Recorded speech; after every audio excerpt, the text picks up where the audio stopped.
Great, thank you. Any other questions? Dr. Watson, thank you so much for flying out here today. I know you're going to be bouncing right back to Denver, and your insight and understanding of the sector is very valued. So thank you for that. Wonderful. Thanks for having me. Next, I would like to invite Professor Charlie Bamforth, who is the president of the Institute of Brewing and Distilling. Sounds like my type of institute at UC Davis. I know. Please come up to offer your insight on the art of brewing and increased interest in the brewing profession. Well, thank you very much for inviting me. It's a great honor to be here. I'm actually entering my 38th year as part of the brewing industry. I joined at a place in the south of England called the Brewing Research Foundation. And what I pretty much quickly realized was how complicated brewing is. There's a lot of science involved, a lot of technology involved in the brewing of beer. That, over the years, the brewing has contributed much to society in terms of some fairly fundamental ideas in brewing and technology. And indeed, I think that out of the brewing industry grew a whole bunch of more modern fermentation technologies that are alive and kicking here in California.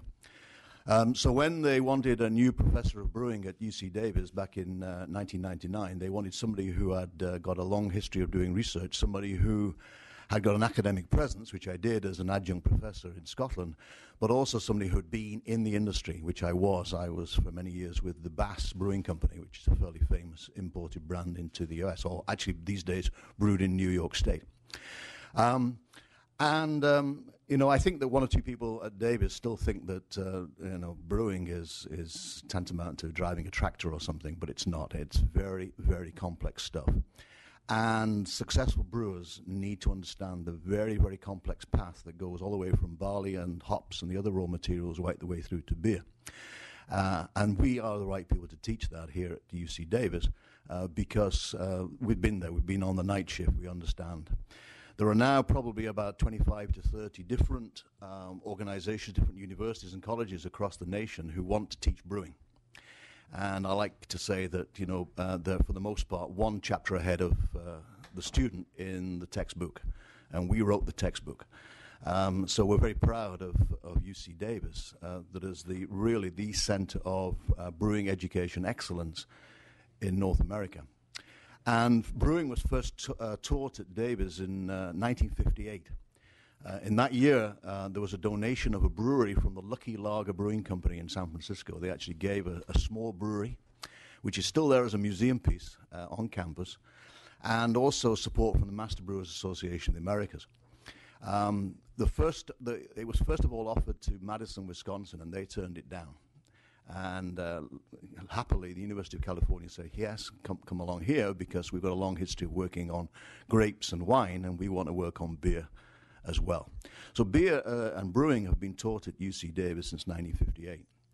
Like any other faculty member at UC Davis, I have three roles. One is teaching, one is research, and one is outreach. And in the research, the teaching and the outreach, I believe I do more than anybody else, any other faculty member on campus. I teach more than anybody else. We have brewing classes within the university taken by undergraduate students and graduate students, but also we have an extensive extension program. And out of these, every year, we are delivering people into the industry, people who are motivated, people who are passionate about beer, and they want to develop their careers within the brewing industry. Now, obviously, not all of those students are coming from within the state of California. There's a lot of students on campus, of course, that are coming from outside the state because they've heard of the reputation of UC Davis in terms of teaching brewing. And a lot of extension students, of course, also come into our programs from out of the state. Some of them will stay here. Many of them are a majority are particularly interested in the craft side of the industry.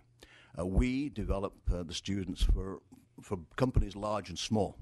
And I think it must be remembered that at the technical level, brewers are very collegial people. We have organizations like the Master Brewers Association of the Americas where brewers from very, very large companies and very, very small companies get together to share their experiences and share their knowledge base and understand the different problems that they've got. Because, it's a seasonal thing. Barley and hops, they are variable commodities. And we don't talk vintage in the world of beer. Every drop is vintage. Every drop is supposed to be and will be of excellent quality. So we generate a lot of people for the brewing industry. And to do that, we've not only got to have the right instruction, we've also got to have excellent facilities, and we do. We have 5 breweries, actually, one 1.5 barrel brewery and 4 much smaller breweries, all housed in a $10 million building, which is entirely privately funded, I would say. And you may have heard we had another donation this week from the Gambrinus Company of $1 million to further enhance the facilities that we've got on campus, to reinforce the position of UC Davis as being the location where people come to understand the complexities of brewing of beer.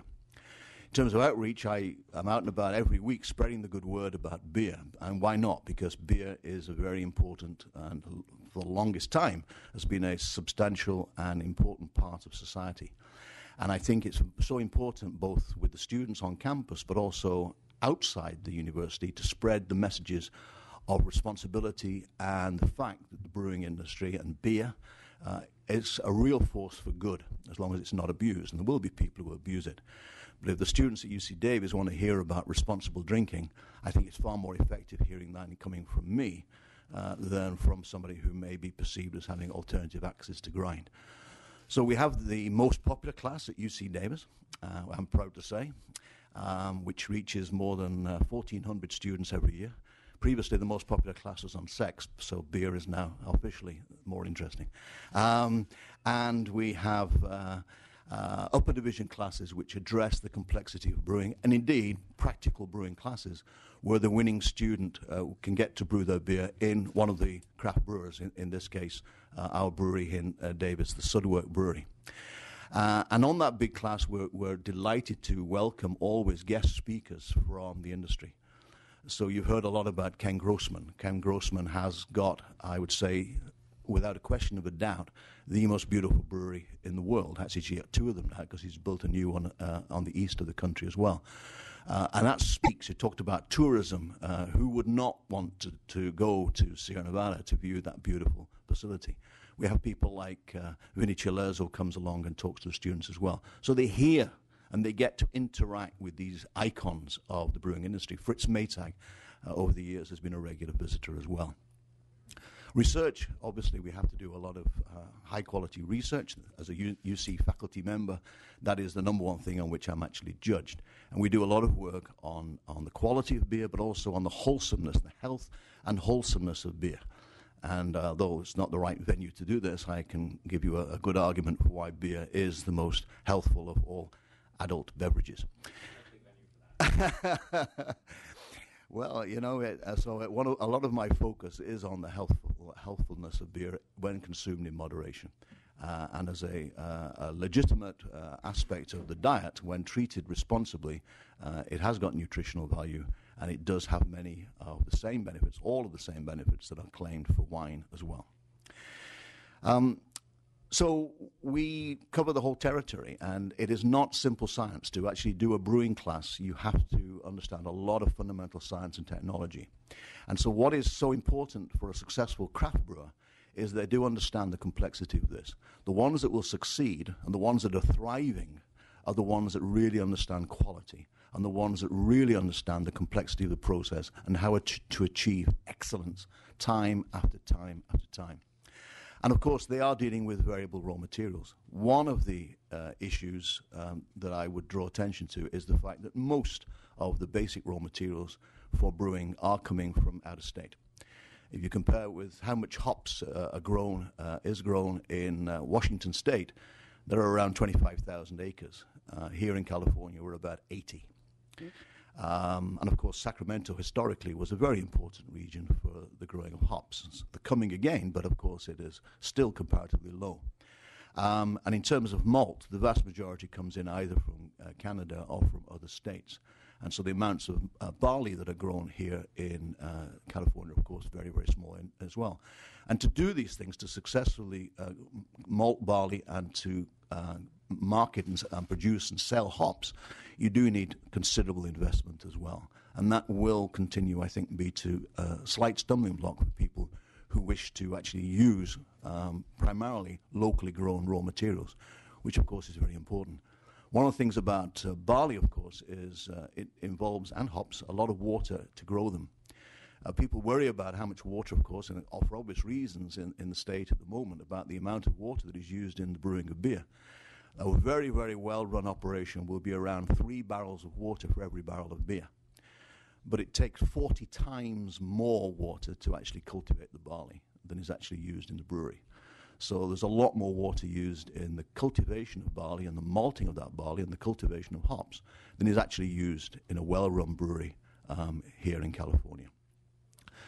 So those are the main points I wanted to get across. The importance of education for good brewers, and successful brewers will be the ones who are educated, and we like to continue the role of UC Davis being the heart of that education.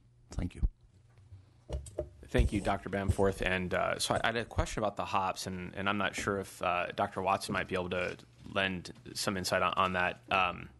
But as there's more brewing taking place, and particularly, hoppy brews, how is that affecting, access to the commodity, and are trends shifting because of those limits? Yeah, there is obviously going to be competition for hops. There was a crisis a few years ago. A tipping point was reached in which there were not enough hops available. And indeed, there were a number of hops were lost in a fire as well.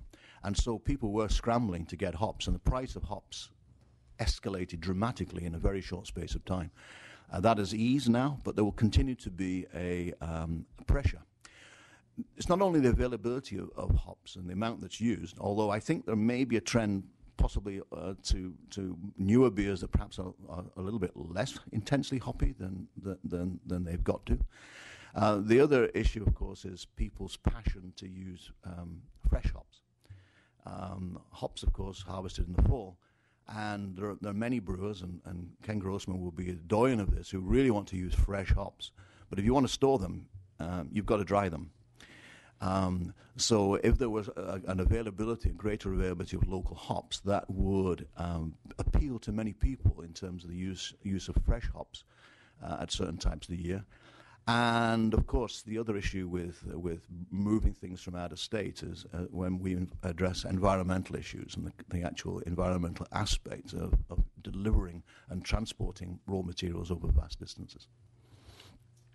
Any other questions from the panel at this time? So I had another question, which goes to consumers' preference for premium products or local products. And, this certainly has been experienced in beer. Mm-hmm. And so there's an interest in buying the products.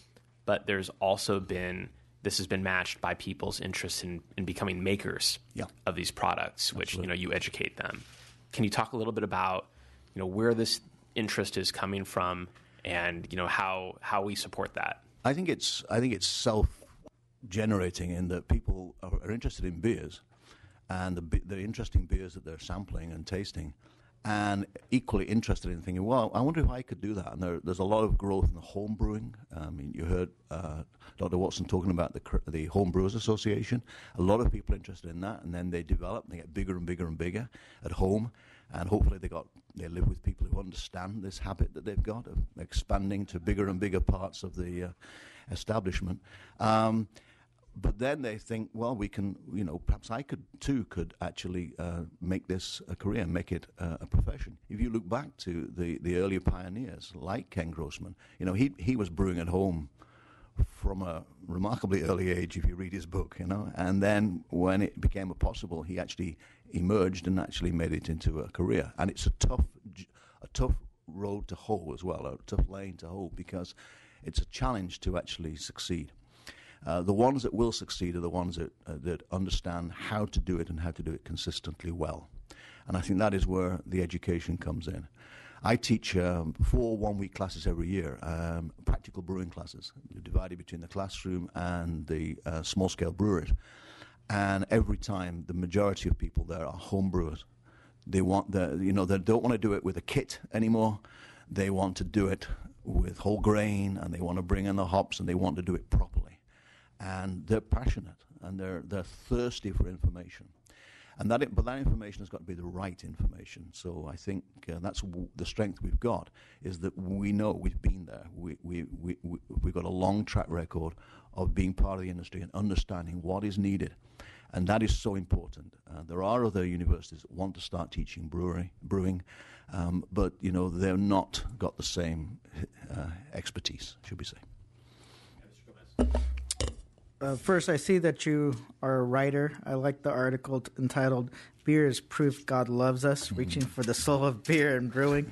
Got to read that article. It seems like it would be something very educational. I was looking at the Institute just kind of Googled the Institute. Are these classes within the UC Davis that you provide, and then the Extension Master Brewing? Yeah. Can you explain let me just clarify that. I'm the president of the Institute of Brewing and Distilling, which is a global organization, headquarters in London. So that's an honor that I have. Okay. On campus, you can't do a degree in brewing. You do a degree. The closest degree is a Bachelor of Science in Food Science with a brewing option. But the majority of my students are doing other types of major. Mm-hmm. We have a lot of viticultureology students who want to learn how it's really done. And we have a lot of chemical engineers, a lot of biochemists, a lot of chemists, a lot of microbiologists, and so on. But they all have to be scientists. And they only can do these brewing classes essentially at the end of their time at Davis, because they have to have done all the fundamental science first. Otherwise, they won't make sense out of it. It's very complex. You can brew beer, but if you want to understand what you're doing and brew it consistently and brew it well, you really do have to understand that background. And then we have the extension programs. I mentioned that we've got the shorter one-week classes, but the Master Brewers program is a 4 to 5 month program, which starts at the end of January and finishes at the beginning of June. They take the world examinations, and in 4 out of the last 5 years, we've had the top student globally. And then all of those students, they're looking for employment, and majority are interested and want the craft sector. Most of them will go into the craft sector. Some will go to the larger brewing companies, and of course they're going to be paid a lot more in the larger brewing companies. But the majority, the passion is for the craft sector. So we're generating students for employment both on campus, but also through the extension programs as well. Okay, thank you. Any other questions? Well, we all like to visit breweries, but perhaps a visit to the lab is in order at some point in the future. You're very, very welcome. Well, thank you so much, Dr. Bamforth. Next, I would like to bring up the brewers, those who really put all this knowledge to work. I'd like to invite Natalie Chilurzo, co-owner and president of the Russian River Brewing Company in Santa Rosa, and Ryan Graham, the owner and brewmaster of Track 7 Brewing Company here in Sacramento. Thank you very much, Ms. Chilurzo. Thank you very much. My name is Natalie Chilurzo. I'm the co-owner of Russian River Brewing Company in Santa Rosa, a couple of blocks away from Mark Levine's office in downtown on D Street. My husband and I have been in the beer business together and at arm's length for about 20 plus years. My husband owned a small brewery in Southern California called Blind Pig Brewing Company in the 1990s for a short time. Then we moved up to Northern California so he could take a job at Korbel Winery, who opened a brewery called Russian River Brewing Company out at their beautiful historic winery out on River Road. And they hired my husband as their brewmaster and sole employee. He worked there for about 6 years before Korbel decided to get out of the beer business. Their core strengths are sparkling wine and brandy and still wine, and so they decided that the brewery was fun for a while, but definitely not a profitable venture. And so I think some executives at Korbel decided to convince Gary Heck that it was time to move on. So, but we negotiated for the brand in lieu of severance. So my husband essentially lost his job, but we got to take the brand with us on his way out the door. So we're very, very fortunate for that. So we wrote a business plan, and we went out and convinced 28 friends and family to give us $750,000 so that we could build a brew pub in downtown Santa Rosa. We opened the doors at our pub in April of 2004. I left a 19-year career in the wine industry and went on to the beer side of things. So I've only known wine or beer. It's been a pretty fun working career for me, I would say. And so in April of 2004, we opened our doors with 28 employees, $6,000 in the bank. We self-distributed to a handful of accounts in the North Bay and Bay Area at that time. We had a Chevy van and a guy named James, and we are about to donate that Chevy van to some sort of charity this week because you can't drive it anymore. It's time. So now, 11 years later, we have 90 employees. We have 2 breweries. We self-distribute to about 200 accounts in the North Bay and Bay areas in 3 sprinters now.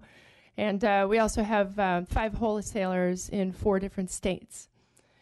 We are very proud to have relatively low turnover amongst our staff. We have several original employees who opened our doors with us over 11 years ago. It's been very fun to watch them grow up and graduate from college and get married and have babies. I actually met a brand new baby yesterday. One of our bartenders and his wife had a beautiful baby girl a couple days ago. It's fun to see our family grow and watch our employees build their families at the same time. Many of our employees have made a really great living, especially working at the pub. They make great tips. A few years ago when we're kind of going through the recession and the housing market was pretty inexpensive, we had several employees be able to afford to buy homes in Sonoma County, which is impossible to do now. But at the time, they definitely were very smart with their money, and some of them even bought more than one home and then now rent to each other. So I thought that was a very smart business move on their part. So now 87% of our staff actually work in our pub, and 100% of our employees do live in Sonoma County. So as Bart had mentioned a little bit earlier, in 2013, the Sonoma County Economic Development Board decided to do an economic impact study on the craft cideries, distilleries, and breweries just in Sonoma County. So at that time, and this was 2 years ago, total jobs that we had for breweries was 500, and the economic impact was $123 million. I have no idea what that is now, but I can only imagine it's better. They also did a 2-week sub-study on our release of Pliny the Younger. Pliny the Younger is a seasonal triple IPA. We just basically decided to start making it 11 years ago just for fun because we had some tank space. It's just a big beer. It's a fun beer. We release it the first Friday in February, and for whatever reason, it has just gained this cult status over the years, and so people come from all over to visit our little brewery every February. It's kind of like Groundhog Day, I guess, if you will. So they did this study, and they had these 2 interns, lucky interns, right out of college, got to hang out at a brewery for 2 weeks, right? So they did interviewed people, did all kinds of surveys and stuff, and they determined that approximately 13,000 people came through our brewery in 2 weeks. 65% of them were tourists who came specifically to try the beer. And of those 65% of the tourists, they represented 26 different states and 5 different countries. And the total economic impact in Sonoma County of our 2-week release of one little beer was $2.4 million. Not bad for a little beer. On any given day, you can walk through our pub and ask around and ask where people are from, and you're guaranteed to find people from out of the state and possibly out of the country. So beer tourism in Santa Rosa is definitely thriving. In addition to attracting thousands of visitors annually, we see hundreds of locals daily, sometimes too often. Many of them have been coming since the day we opened over 11 years ago. We have become a very popular spot for major sporting events, such as the Warriors winning the championship last night, if anybody here is a Warriors fan. Major elections, or even when just something's happening in the news, or even just nothing at all. Our regular customers like to call the River or Russian their local hangout. The business of our pub has changed pretty dramatically over the years. We used to be primarily on-premise, but with the incredible rise in popularity of craft beer, we do a tremendous takeaway business now in the form of T-shirts, bottles, and growlers to go. 68% of our company's entire revenue is through the pub, generated through our little brew pub. And 50% of the 16,000 barrels of beer we're going to make this year will be sold through our pub via pints of beer, bottles, or growlers to go. So as of yesterday, I ran some numbers through our sales reporting.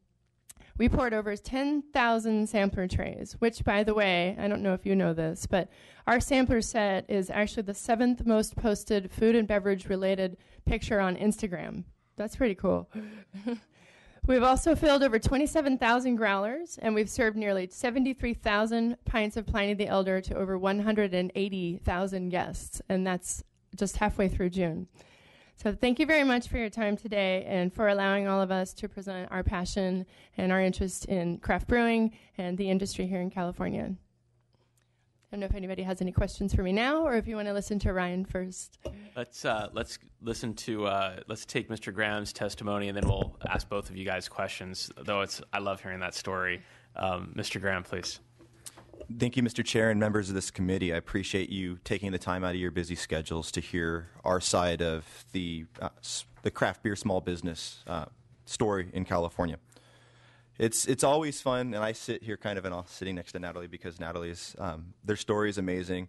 My parents and my family grew up in Temecula, so we actually our properties were very close, the Chilurza Vineyards and my parents' house. So that's also fun. I think kind of what we represent in terms of Track 7 is really the microcosm of this recent wave of craft breweries in California as well as throughout this country. I think a lot of the growth that you see, this surge, I think our Brewer's Notice application number was 2,000. So since we received our Brewer's Notice in 2011, there's been 1,500 additional breweries that have since come into market throughout this country. I think a lot of that is born from the disillusionment and sense of kind of lost opportunities that the Great Recession that we went throughout the middle of the 2000s kind of still embodies and still kind of we're dealing with. Yeah, I college and multiple degrees and things like that, worked for the government of San Bernardino County. And by all measures, when I told my parents I was quitting my job and moving on to the brewing industry, they said collectively, "What on earth are you doing?" So, but with that, I think the story is still the same type of story that you've heard from Natalie, as well as you would hear from a number of other brewers having the same type of question. We're an entrepreneurial group. We work hard. We're largely undercapitalized. This industry is capital intensive. And as soon as you think you have kind of made it to that threshold where things start to make a little bit more sense, you wind up running into another level of capacity constraints, and you have another level of capital infusion that's required. So those are some challenges as an industry that we go through, and I think it's probably more acute the smaller you are, which is generally speaking where most of us in this kind of recent wave of upstarts began. We started at Track 7 in a small little 2,000 square foot warehouse in a neighborhood that by and large was mostly residential in nature, mostly in the Sacramento area compared to its other surrounding neighborhood, a fairly affluent neighborhood, although we probably represented the kind of the slums of the area where the warehouse was located. I remember taking my business partner to the what's now our original brewery and said, "Hey, look, I found a really good rate on rental space. We can actually afford it. They're willing to rent to us, and they're willing to kick in a little bit of tenant improvements to help us get some water and gas lines installed." And we drove up, and there was bars on the window and gates, leading to the doors, and everyone collectively said, "What are you doing?" I said, "Well, the idea is to find something that allowed us to have our fixed costs low, so that way we can focus on the things that we do best and not having to scrape together money to make ends meet." We've since gone from a brewery that occupied about 2,200 square feet and brewed our 263 barrels of beer in our first year to now we just recently opened our second brewing facility in the northern end of Natomas. Assemblymember McCarty was there for our grand opening festivities, so that was awesome. And we now are on pace this year to do approximately 12,000 barrels. So just a little over 3 years' time, we have gone from something that no one would really hear of to something that some modest people in the know in Northern California may have heard about. So that's kind of cool. Beyond that, I would say the keys and the things that have been remarkable about the state of California and helping us get to where we are now is really the ability to retail sale at our own tasting rooms. Our tasting rooms, just as of this month, finally were eclipsed by our wholesale. We had both of our facilities up until now, despite the fact that we move a third of the actual barrel volume through our tasting rooms, they represented financially the greatest share of what we did as a business. This month, we finally are now in that territory where we are more a wholesaler than we are a retailer with the on-site pint sales, growler fills, keg sales, etc. Also, the state of California has afforded us the opportunity to be able to self-distribute. The story of beat-up Volkswagen buses are not unfamiliar. Ours, however, took the path of a gold Buick Regal sedan and a black Nissan Altima. We both drove beer kegs around the greater Sacramento area in our cars, ran them into the ground, and we wound up then taking on a distribution partner. I think one of the benefits, though, however, of having the self-distribution, in addition to retaining that extra margin that otherwise the distribution companies would then wind up using themselves or collecting themselves, is though that at the same time you go in a pure three-tier system, you don't have that perspective. You don't understand the amount of effort and the work that the wholesaler puts out there for you on the behalf of your supplier, your brewery. Well, when you do get in the trenches and you do have to understand what merchandising at 6 a.m. at a grocer means and what you do when you're hauling beer kegs to a bar that ran out at 7 o'clock and you can't deliver after 8 p.m., but you need to get that keg there as soon as possible to keep your handle active, you understand and appreciate those things. So I'm very proud of growing our brewery in California. There's no other state that I'd rather do it in. And with that, I'm very happy and eager to take any questions that you guys may have.